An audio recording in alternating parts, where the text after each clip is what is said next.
थांनाय 12 मेखौ जों लादोंमोन आरो माने थासारिनि थाखाय बा इन्डिया पाकिस्तान जि मोनसे वार लाइक सिचुएशन अलमोस्ट बे मोनसे सानब्रै सानबानि मोनसे दावहानि थासारियाव दंमोन आरो बे समाव जिहेतु स्टेट गभर्नमेन्ट डिस्ट्रिक्ट एडमिनिस्ट्रेशना बेबायदि मिटिं गेदारिं बायदिसिना अबजारभेशन आरो बैसागु फालिनायखौबो केन्सेल खालामदोंमोन। बेखौ जोङो मान होनानै देशआ जेब्लाबो सिगां आरो देशनि सार्थ'जों जेब्लाबो दङ बे खोथाखौ जोङो मान होनानै 12 तारिखनि जि जानो गोनां जोंनि डेलिगेट सिटिंखौ जोङो पस्टपन खालामदोंमोन आरो खोब गोख्रै समनि गेजेराव सर्ट टाइमनि गेजेराव जोंनि हाबाफारिया खुंफुंजागोन आरो मे दाननि गेजेरावनो बे खुंफुंजागोन।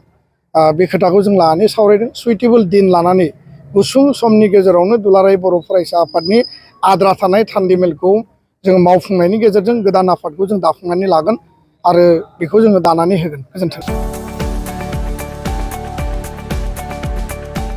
गुनगोनां गोजौ सोलोंथाइ लानो गोसो जानाय फरायसाफोरनि थाखाय मोनसे फोसावथाय। फरायसाफोरनो गुनगोनां गोजौ सोलोंथाइ होनायनि मोजां खाबु लानानै फैदों रुनिकाटानि इउएन एकाडेमिया। रुनिकाटानि इउएन एकाडेमियाव 2025-26 सोलोंथाइ बोसोरनि थाखाय गोदानै मुं थिसननाया सोलिगासिनो।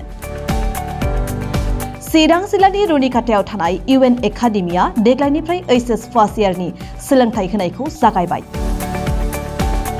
बे एकाडेमियाव आर्ट्स स्ट्रिमाव 11 थाखो एबा एचएस फार्स्ट इयारनि गोदानै मुं थिसननाया दासान्दि सोलिगासिनो दं।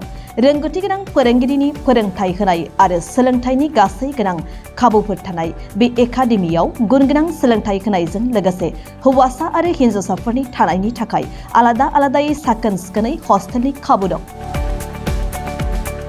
गोसो गोनां फरायसाफोरा रुनिकाटानि इउएन एकाडेमियाव 11 थाखोनि थाखाय मुं थिसनोब्ला दानिफ्रायनो मुं थिसनलाय बिलाइखौ लानानै मुं थिसननो हासिगोन आरो बे एकाडेमियाव मुं थिसननायनि बागै आबुं बाथ्राखौ मिन्थिनोब्ला 9106177397 नङाब्ला 9101444619 मबाइल नम्बराव थोंजों फोनांजाब खालामनो हागोन।